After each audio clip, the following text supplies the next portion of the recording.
တခါကျွန်တော်တို့က OR gate ကိုကျွန်တော်တို့လေ့လာမှာဖြစ်တယ် OR gate ရဲ့သင်္ကေတကတော့ဒီပုံလေးအတိုင်းပဲဖြစ်ပါတယ်ဒီ OR gate မှာဆိုရင်ကျွန်တော်တို့ဒီ output အခြေအနေက1ဖြစ်ဖို့အတွက်ဆိုရင်အဝင် input များမှာတစ်ခုခုပေါ့နော်အဝင် input တွေထဲကမှတစ်ခုခုက1အခြေအနေဖြစ်ရမယ်တဲ့ဒီ OR gate ကကျွန်တော်တို့ဒီ switch and lamp ပုံရဆိုရင်ကျွန်တော်တို့ဒီပုံစံလေးပေါ့နော်ဒီဘက်အချမ်းကပုံစံလေးနဲ့ဆင်တူမယ်ပေါ့ဒီ input နှစ်ခုဖြစ်တဲ့ကျွန်တော်တို့ဒီ switch A ရယ် switch B ပေါ့နော် input နှစ်ခုဖြစ်တဲ့ A နဲ့ B ပေါ်မူတည်ပြီးတော့ကျွန်တော်တို့ရဲ့ output 1ကအခြေအနေဘယ်လိုဖြစ်မလဲဆိုတာကိုကျွန်တော်တို့စမ်းစစ်ကြည့်မယ်ပေါ့ဟုတ်ပြီကျွန်တော်တို့ပထမဆုံးအနေနဲ့အရင်လိုပဲပေါ့နော် input ကတော့ A နဲ့ B နဲ့နှစ်ခုပါမယ် output ကတော့ Y တစ်ခုတည်းပေါ့ Y ကကျွန်တော်တို့ဒီမှာဘာကိုရည်ညွှန်းမလဲဆိုရင်ဒီရဲ့ Y ဆိုတာတော့ဒီမီတီလေးပေါ့ input A ကတော့ switch A input B ကတော့ switch B ပေါ့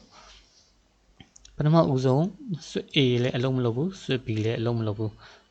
ဆိုတော့ဒီ normal state ပေါ့ normal state ဆိုတော့ဒီမှာသုံးထားတဲ့ switch ကလည်း normally open နေဆိုတော့ကျွန်တော်တို့လျှက်စစ်ကဒီဘက်ကိုစီးလာမယ်ဒီ switch A မှာဆိုရင်လည်းဒီဘက်ကိုဖြတ်ပြီးတော့စီးနိုင်လားမစီးနိုင်ဘူးကဲ switch B ကိုဆိုရင်လည်းဒီဘက်ကိုဖြတ်စီးနိုင်လားမစီးနိုင်ဘူးမစီးနိုင်တော့ကျွန်တော်တို့မီတီမီမလင်းဘူး switch A ရော B ရောအလုံးမလုံးတဲ့အချိန်ဆိုရင်ကျွန်တော်တို့သိချတယ်မီတီကမီမလင်းဘူးနောက်အချိန်တစ်ခုကိုကျွန်တော်တို့ဆက်ပြီးတော့လေ့လာကြည့်မယ် clock A switch A ကတော့ကျွန်တော်တို့အလုံးလုံးမယ် B ကတော့အလုံးမလုံးဘူးတဲ့ switch A ကအလုံးလုံးမယ်ဆိုတော့1 B ကအလုံးမလုံးဘူးဆိုတော့0အလုံးလုံးတယ်ဆိုတော့ကျွန်တော်တို့ဒါလေးကထိသွားမယ်ပေါ့နော်အဲ့အချိန်မှာကျွန်တော်တို့လျှက်စစ်ကစီးလာတယ်အကယ်၍ B ဘက်ကိုစီးတဲ့အချိန်မှာဆိုရင်ကျွန်တော်တို့လျှက်စစ်ကဖြတ်ပြီးတော့စီးနိုင်လားဆိုရင်ပွင့်နေတဲ့အတွက်ဖြတ်ပြီးတော့မစီးနိုင်ဘူး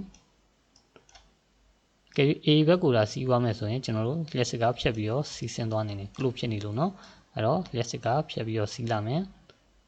ဘယ်ကိုရောက်မလဲဆိုရင်ကျွန်တော်မီတီစီရောက်တယ်ဒါဆိုရင်ကျွန်တော်တို့မီတီကမီလင်းသွားတယ်ပေါ့switch A အလုပ်လုပ်ရင်ကျွန်တော်တို့ရဲ့ output ကမီတီမီလင်းတယ် switch B switch A အလုပ်လုပ်တာနဲ့ကျွန်တော်တို့ output ကမီလင်းတယ် B မလုပ်လဲမီလင်းတယ်ပေါ့နော်နောက်အခြေအနေတစ်ခုကကျွန်တော်တို့ switch A ကတော့အလုံးမလုပ်ဘူး B ကတော့အလုံးလုံးမယ်တဲ့ဆိုတော့ကျွန်တော် A ကအလုံးမလုပ်ဘူးဆိုတော့ဒီပုံမှန်အခြေအနေ normal state အရင်တိုင်းပဲ B ကအလုံးလုံးတဲ့1အခြေအနေဆိုတော့ကျွန်တော်ဒီမှာလျှက်စစ်ကဖြတ်ပြီးတော့စီးသွားနိုင်မယ်ဆိုတော့ကျွန်တော်တို့လျှက်စစ်ကဖြတ်ပြီးစီးလာမယ် A ဘက်ကိုသွားတဲ့လျှက်စစ်ကတော့ဒီဘက်ကိုဖြတ်ပြီးတော့မစီးနိုင်တော့ဘူးဘာကြောင့်လဲဆိုပွင့်နေလို့ B ဘက်ကိုလာတဲ့လျှက်စစ်ကတော့သူကဖြတ်ပြီးတော့စီးဆင်းသွားနိုင်တယ်ဘာကြောင့်လဲဆိုရင်ကျွန်တော်တို့ close ဖြစ်နေလို့သူစီးလာပြီးတော့ဘယ်ကိုရောက်မလဲဆိုရင်မီတီစီရောက်တယ်ဆိုတော့ကျွန်တော်တို့ဒီမီတီလေးမီလင်းလာမယ်အဲ့အချိန်မှာကျွန်တော်တို့ output y ကလည်း1အခြေအနေဖြစ်မယ်ပေါ့ input A အလုံးမလုံးပဲ B အလုံးလုံးရင်လည်းကျွန်တော်တို့1အခြေအနေဖြစ်တယ်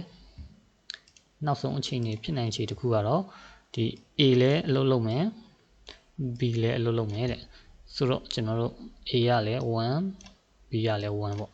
1ဆိုတော့ကျွန်တော်တို့ဒီခလုတ်ကထိမယ်ဆိုတော့ကျွန်တော်တို့လျှက်စစ်ကစီးလာရဆိုရင်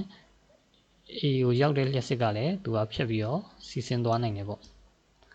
B ကိုစီးရဲ့လျှက်စစ်ကလည်းဖြတ်ပြီးတော့စီးဆင်းသွားနိုင်တယ်ပေါ့ဆိုတော့ဒီလျှက်စစ်နှစ်ခုကဒီကိုပေါင်းပြီးတော့ကျွန်တော်တို့ဘယ်ကိုရောက်လာမလဲဆိုရင်ဒီမီတီစီရောက်လာတယ်ပေါ့အဲ့တော့ကျွန်တော်တို့မီတီကမီလင်းတယ်ပေါ့ဆိုတော့ကျွန်တော်တို့ A ရော B ရောအလုပ်လုပ်တဲ့အချိန်မှာဆိုရင်ကျွန်တော်တို့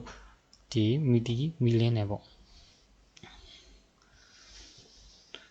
အဲ့တော့ကျွန်တော်တို့ဒီ OR gate မှာဆိုရင်သူ့ကို boolean equation နဲ့ဘယ်လိုပြလဲဆိုရင်ဒီရဲ့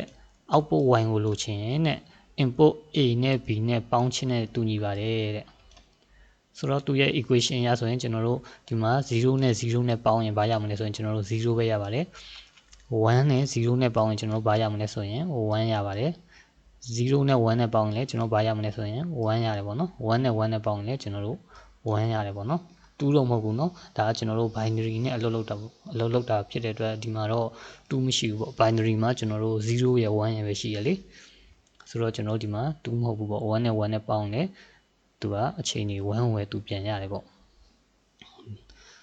ဒါကျွန်တော်တို့ဒီ OR gate ရဲ့အလုပ်ဆောင်ပုံပေါ့နော်သူ့ကိုကျွန်တော်တို့ဒီ graph လေးနဲ့ကြည့်မယ်ဆိုရင် input A က0 input B က0ဖြစ်နေမယ်ဆိုရင်ကျွန်တော်တို့ output ကဘာဖြစ်မလဲဆိုရင်0အခြေအနေပဲဖြစ်မယ်ပေါ့ကဲ၍ input A က0 input B က1ဖြစ်မယ်ဆိုရင်ကျွန်တော်တို့ဘာဖြစ်မလဲ output ကလည်း1ဖြစ်မယ် input A က1ဆိုတာကတော့ဒီ voltage ရဲ့အခြေအနေပေါ့ input B ကတော့0ဆိုရင်ကျွန်တော်တို့ဘာရမလဲ1ရပါတယ်အကယ်၍ခလုံးနှစ်ခုလုံး1အခြေအနေဖြစ်တယ်ဆိုရင်တော့ကျွန်တော်တို့ output ဒီလဲ1ဒီသဘောတရားလေးကိုတော့နားလည်မယ်လို့ကျွန်တော်ထင်ပါတယ်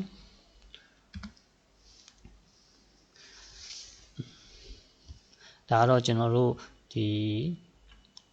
OR gate သဘောတရားကို relay သဘောတရားနဲ့ကျွန်တော်တို့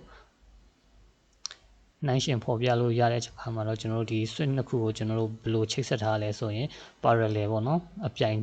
ချိတ်ဆက်ထားတာနဲ့ဆင်တူပါတယ်ဟုတ်ပြီနော်ကျွန်တော်တို့ဒီ switch နှစ်ခု switch A နဲ့ switch B ကိုအပြိုင်ချိတ်ဆက်ထားတယ်အကယ်၍ switch A ပဲနှစ် switch B ပဲနှစ်ဒီကျွန်တော်တို့ရဲ့ relay coin ကအလုပ်လုပ်မှာဖြစ်ပါတယ်ဟုတ်ကဲ့ဒါ OR gate ရဲ့အလုပ်လုပ်ပုံပေါ့နော်နားမလည်တာရှိရင်လည်းကျွန်တော်ဒီ comment မှာမေးလို့ရပါတယ်ဒီ OR gate ပြီးတော့ကျွန်တော်တို့နောက်တစ်ခုလာမှာက NOT gate ကိုကျွန်တော်တို့ဆက်ပြီးတော့လေ့လာကြည့်ပါမယ်